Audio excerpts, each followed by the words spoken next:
आपको बता दें इससे पहले श्री श्री 1008 वेद पुत्र जी महाराज को डॉक्टर बीपी सिंह के नाम से जाना जाता था और वो पूरे भारत में international human rights and crime control counselling नामक एक सामाजिक संस्था चलाते थे। पिछले महीने ही उन्हें चित्रगुप्त अखाड़े के प्रमुख स्वामी चक्रपाणी महाराज द्वारा महामंडलेश्वर की उपाधि थी, उन्हें सम्मानित किया गया था। आपको बता दूं कि इससे पहले वो दिल्ली के मुखर्जी नगर में यूपीएससी के छात्रों को यूपीएससी की कोचिंग देने का कार्य करते थे। इतना ही आपको बता दें कि डॉक्टर बीपी सिंह ने अनेक सामाजिक कार्यक्रम में देशहित में आयोजित किए हैं, जिसमें थाईलैंड में तिरंगा यात्रा एक महत्वपूर्ण कार्य संपन्न किया गया था। इस पावन अवसर पर परम पूज्य गुरुदेव डॉक्टर तारासुत मनुश्री सिद्धनाथ महाराज ने अपने प्रेरणादायक आशीर्वचन में कहा कि धर्म की रक्षा, वेदों का प्रचार और अध्यात्म की जागृति ही युग धर्म है। उन्होंने आशीर्वाद स्वरूप जगत गुरु को तप, त्याग और सेवा के पथ पर अडिग रहने का संकल्प प्रदान किया।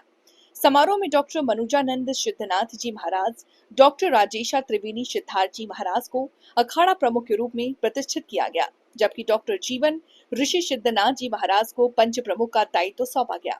साथ ही श्री श्री 1008 महामंडलेश्वर डॉक्टर अघोरी अलीशा सिद्धनाथ महाराज को पीठाधीश्वर जय मां ज्वाला घोर कालीमठ घोषित किया गया तथा श्री श्री 1008 महामंडलेश्वर डॉक्टर जसपाल गिरी जी महाराज को पंच प्रमुख के रूप में सम्मानित किया गया। सर, आज आपको विधि विधान के साथ एक बहुत बड़ी उपाधि दी गई है जगत गुरु जी की, क्या कुछ कहेंगे? कितनी खुशी आपको हो रही, क्या कहना चाहेंगे? गुरु कृपा से ही मुझे यह उपाधि प्राप्त हुई है। पंचदशनाम श्री गुरुदत्त अखाड़े में मुझे यह सम्मान मिला है और मैं तो केवल एक ही बात कहूँगा कि गुरु कृपा ही केवलम। गुरु के आशीर्वाद से ही हम सत्यनिष्ठा और सनातन धर्म की रक्षा के लिए आगे बढ़ सकते हैं और जो भी मुझे दायित्व दिया गया है उसका मैं पालन करूँगा। एक बड़ी तिरंगा यात्रा के साथ आपने तमाम सामाजिक कार्य किए हैं समाज में और आज एक बड़ी उपाधि आपको मिली है जगत गुरु की। अब और मजबूती के साथ आपका काम करने का जो कड़ा वो बढ़ गया है और मंदिर की भी बात की जा रही है कि कई मंदिर आपको बनाने हैं, क्या कुछ कहेंगे? अब तिरंगा यात्रा के साथ भगवा चलेगा, तिरंगा में ही भगवा है तो भगवा भी चलेगा, साथ में तिरंगा भी चलेगा और हमको जय श्री राम, जय श्री राम, जय श्री राम, जय श्री राम, जय श्री राम, जय श्री राम। जो भारत का वैभव और प्रसाद है, जो संस्कृति है, उसको मुझे वापस लाना है और ये गुरुदेव जी ने मुझे संकल्पबद्ध करके मुझे आज इस पद पर आसीन किया है और आने वाले समय में तिरंगे के साथ पूरा भारत भगवामय दिखेगा और विश्व इसी भगवा के सामने नतमस्तक होगा। हिंदू राष्ट्र का भी आपका सपना कई बार रहा है, आपने कई बार मीडिया में कहा है कि हिंदू राष्ट्र बनना चाहिए देश को, क्या लगता है अब और मजबूती के साथ? सनातन से बड़ा कोई धर्म है नहीं। आप बताइए कोई धर्म हो सनातन से बड़ा? एक केवल सनातन धर्म है जो प्रकृति पूजा में विश्वास रखता है, जो पशु पक्षी से लेकर के जीव जगत को अपना सब कुछ मानता है। तो इसलिए जो है हमारा ये मानना है कि अब हम और भी मजबूती के साथ हिंदू राष्ट्र की परिकल्पना को साकार करने का प्रयास करेंगे। धन्यवाद। आज जगत गुरु की उपाधि आपको दी गई है पूजा पाठ विधि विधान के साथ, क्या कुछ कहेंगे? कितनी खुशी हो रही है और क्या कुछ कहना चाहेंगे आज?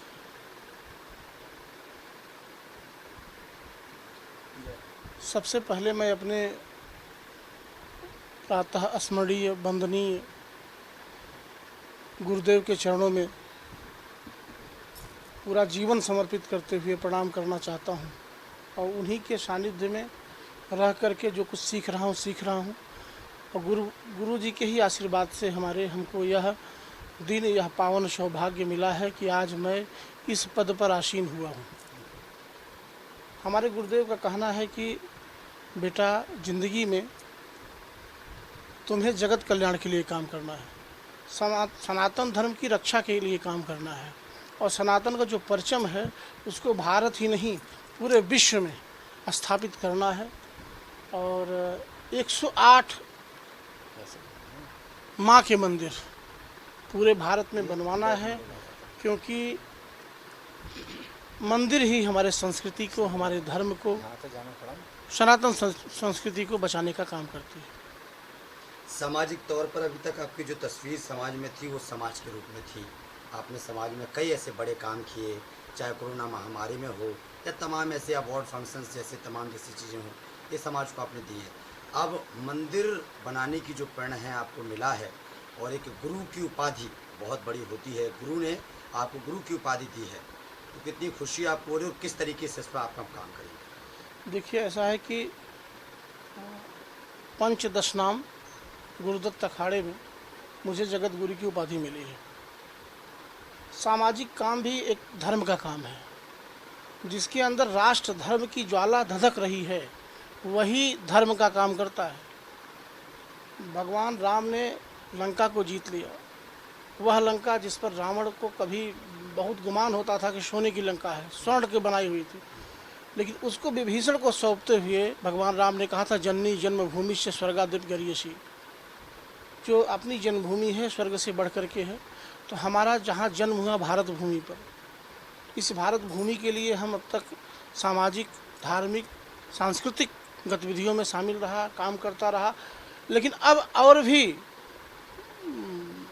मेहनत के साथ और भी ऊर्जा के साथ, क्योंकि गुरु जी की या गुरुदेव की जो सकारात्मक ऊर्जा है वो हमारे साथ काम करेगी और हम और बड़े पैमाने पर समाज में संस्कार के साथ जो सनातन धर्म को बचाने की प्रक्रिया है और हिंदुत्व को आगे ले जाने की प्रक्रिया है। चूँकि गुरुदेव का कहना है कि हिंदुस्तान को हिंदू राष्ट्र बनाने का भी संकल्प पूरा करना होगा, उसके लिए भी हम काम करेंगे। हिंदू राष्ट्र बनाने के लिए आप शुरू से ही लगे रहे हैं, लेकिन अब तो आपको गुरु की उपाधि मिल गई है, तो अब तो हिंदू राष्ट्र बनाने के लिए किस तरीके से लड़ाई लेंगे आप?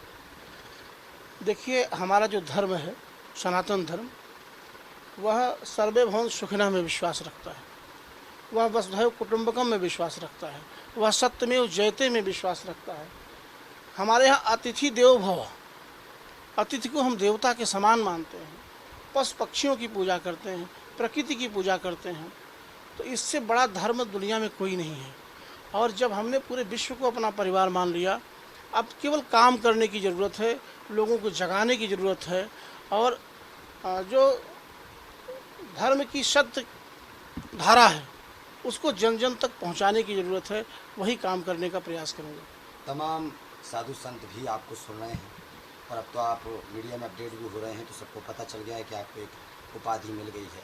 क्या कुछ कहेंगे उनके लिए और गुरु के लिए जिन गुरु ने आपको उपाधि दी? गुरुदेव से तो हम कभी ऋणी हो नहीं सकते और सभी संतों को प्रणाम कर रहे हैं। जो भी संत हैं इस जगत में, जो वर्तमान समय में हैं और जो ब्रह्मलीन हो गए हैं, सबको मैं प्रणाम करता हूं। और मैं मानता हूं कि बिनु सत्संग विवेक न होई, बिना सत के संग के विवेक नहीं होता है। और हमारे गुरुदेव का आशीर्वाद भी है, उन्हीं के कारण मुझे यह सौभाग्य मिला कि आज मैं सनातन के पथ पर अग्रसर हूँ और आज इस पद पर हूँ। मैं तो एक तुच्छ दास हूँ गुरु का, और बिना गुरु के आशीर्वाद के कुछ भी संभव नहीं है।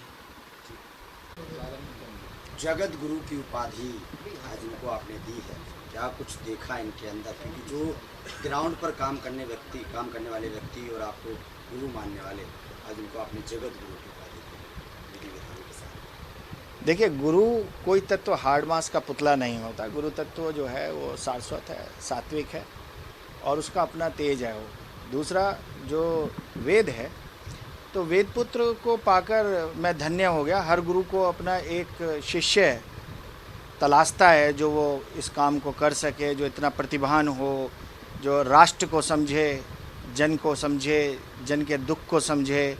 वेद शुरू से ही जन कल्याण करता हुआ आ रहा है और अपने राष्ट्र के प्रति समर्पित है। और ये हमारा सौभाग्य है कि हम संतों का, कि हमें इस प्रकार का एक सनातनी जो युद्ध लड़ रहा था एक, और उस युद्ध को इसने इतना अच्छा लड़ा और वेद का एक स्वभाव मुझे बहुत अच्छा लगा कि जितने भी हरि के भक्त हैं, हरिजन हैं, वेद उनकी जो है नतमस्तक होकर सेवा करता है।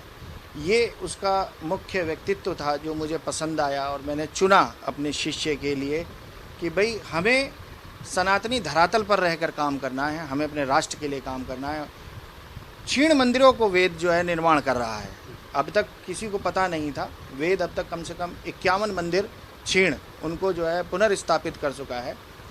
तो मेरा ये मानना था कि जो व्यक्ति मंदिरों का पुनर्निर्माण कर रहा है तो वह अपनी संस्कृति को कहीं भी खोने नहीं देना चाहता। मंदिर का मतलब ये नहीं है कि आप जाके वहाँ पे पूजा अर्चना कर रहे हैं या घंटा बजा रहे हैं, ऐसे नहीं। वहाँ से एक संस्कृति का विकास होता है, हमारी सनातन संस्कृति का विकास होता है। ये वेद की खासियत थी और मुझे गर्व है अपने शिष्य पर कि ये इतने कम वक्त के अंदर, और जो कि मिलना चाहिए भगवती ने दिया है और मेरा सदा आशीर्वाद रहेगा।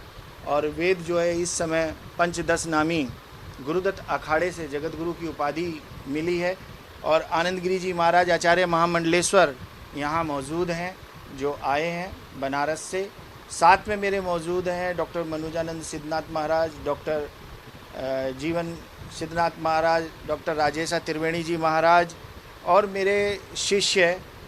ये सारे लोग इस चीज़ के साक्षी हैं कि वेद जो है वो सभी को लेके चलता है और इस सनातन को लेके चल रहा है। और यही एक जगत गुरु की खासियत होनी चाहिए जिसको सारे जगत की एक ही कुटुंब दिखाई दे रहा हो, वो उसको उसमें विभाजित ना करे और किसी भी प्रकार का वेद के अंदर जाति विशेष का भाव नहीं है, सनातनी भाव है। वो सनातनी भाव जो है वो हृदय को द्रवित कर देता है कि इन्होंने सबको एक दृष्टि से देखा। यही मुख्य कारण था। बाकी विद्या की बात रही तो भगवान साक्षी है इस चीज़ का कि वेद को जो है सरस्वती सिद्ध है और इसके कंठ में है। और जो एक उच्चारण, जिस प्रकार का एक धारण और जिस प्रकार का एक विवरण इस सनातन संस्कृति को देना चाहिए वो वेद के अंदर है। इसीलिए इनको जो है पंचदश नामी गुरुदत्त अखाड़े से जगत गुरु की उपाधि दी गई है। क्या नियम होते हैं इसके? किस चीज़ के नियम?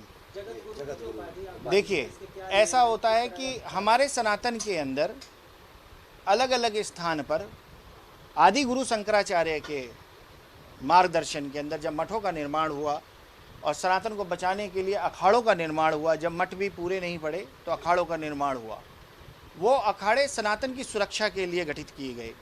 सुरक्षा एक अलग विषय है, लेकिन सुरक्षा के साथ साथ हमारी संस्कृति का विस्तार हो जो खोई। हमने 800 साल मुगलों की गुलामी करी और 200 साल हमने अंग्रेज़ों की गुलामी करी। इस बीच हमारी जो मानसिकता थी वो गुलामी के कगार पर चली गई, हम उससे ऊपर कुछ सोच ही नहीं पाते थे।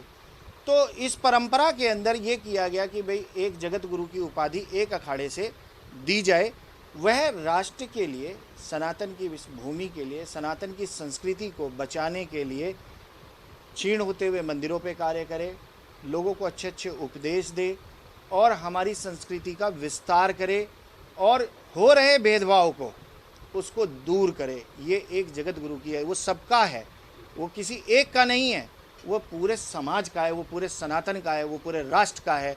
तो ये मैं उम्मीद करता हूँ कि वेद आगे आने वाले समय में हमारे इस सनातन राष्ट्र का विस्तार करेगा। ये ऐसी मुझे उम्मीद है। जय माई की, जय महाकाल।